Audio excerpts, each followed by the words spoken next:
At 2017 AM, while you're asleep, more money moves across the world than most countries will ever see in their entire history. Not tomorrow, not next week. Right now, your phone is charging, your city is quiet, but somewhere, trillions of dollars are traveling at the speed of light, traded, borrowed, lent, hedged, shifted, and hidden. You didn't vote on it. You don't see it on the news. And yet, it shapes your rent, your job, your inflation, and your future. Here's the uncomfortable truth. The global economy doesn't run on daylight. It runs on darkness. Not literal darkness. Time zone darkness. When New York sleeps, London trades. When London sleeps, Tokyo trades. When Tokyo sleeps, New York wakes up again. Money never rests. People do. This system didn't happen by accident. It was engineered, slowly, quietly, over decades, to make sure capital is always in motion, even when humans are not. Let's start with something simple. Imagine you own a house worth 500,000. That's your personal economy. Now imagine a bank owns assets worth 5 trillion. That's one institution. Now imagine dozens of those institutions, all connected by fiber optic cables, buried under oceans, trading with each other every second. That's the real economy. And here's the first shock. Most of that money has nothing to do with you, your job, or real things like factories, food, or buildings. It's money moving to make more money. A digital tide that never stops. At night, something strange happens. Markets don't just move, they breathe. Liquidity shifts, risk moves, power changes hands. When you wake up, you see headlines like, markets down 2% overnight. Oil jumps while Asia slept. Bitcoin moved in the early hours. But those headlines missed the real story. The real action didn't happen in markets. It happened in plumbing. Invisible pipes of money that most people never see. Banks talk to banks. Funds talk to funds. Central banks talk to markets. And they all talk while you're asleep. Here's the question you've never been asked. If you don't control this system, and your government barely controls it, then who actually does? To understand that, we have to step inside the machine. Let's rewind to something you know, your bank account. You think your money just sits there. It doesn't. The moment you deposit 100,000, your bank treats it like a resource, not a possession. They lend it. They invest it. They move it. Multiply that by millions of people, and suddenly you have a river of cash flowing through the financial system. But here's where it gets strange. At night, banks don't just use your money, they trade with each other. This is called the overnight market.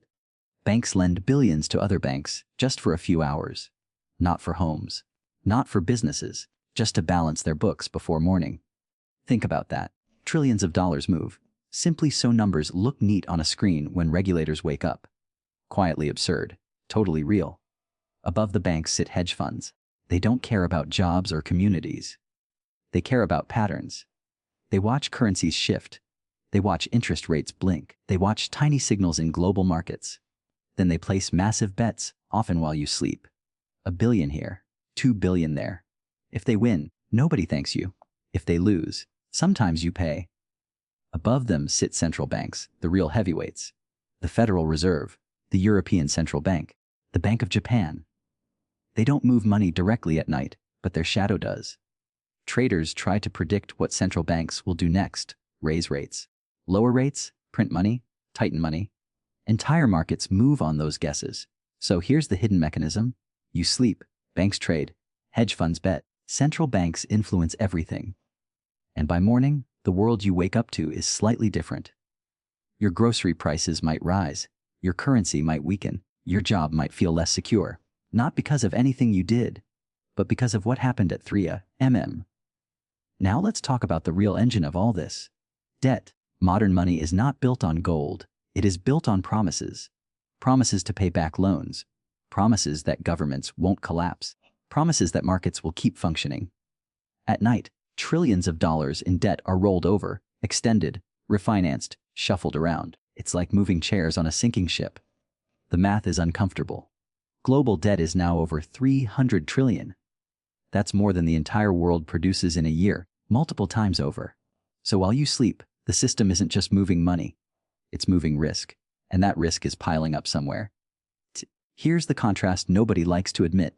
During the day, politicians talk about control. At night, markets decide reality. A president can give speeches, a prime minister can pass laws, a government can promise stability. But at 2 a.m., a few major banks, trading firms, and investors can move billions with a single click and change everything. Not voters, not leaders, not citizens. Money itself. This is the irony of modern democracy. You choose your leaders, but you do not choose how money moves. And the people who do choose are often invisible. You will never see them on TV. They rarely testify in Congress. They don't campaign. They work in glass towers with blackout blinds. Their decisions don't feel political, but they are deeply powerful. Here's the uncomfortable math again. If markets like you, your country can borrow cheaply. If markets don't like you, your country can spiral into crisis. Ask Greece, ask Argentina, ask Sri Lanka. Entire nations have been disciplined by money that moved while their citizens slept.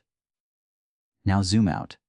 What does this mean for you? It means your life is partially shaped by a system you never voted for, never studied in school, and rarely hear explained clearly. A system that treats humans as workers, but capital as sacred.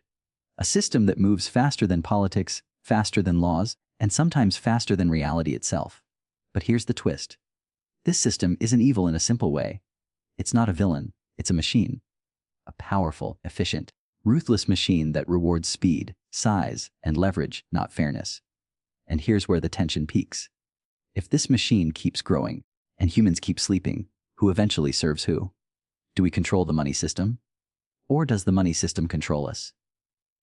Tonight, while you sleep, trillions will move again. Some of it will make someone richer. Some of it will make someone poorer. Most of it will be completely invisible. And in the morning, you'll wake up believing the world is stable. Until one day it isn't.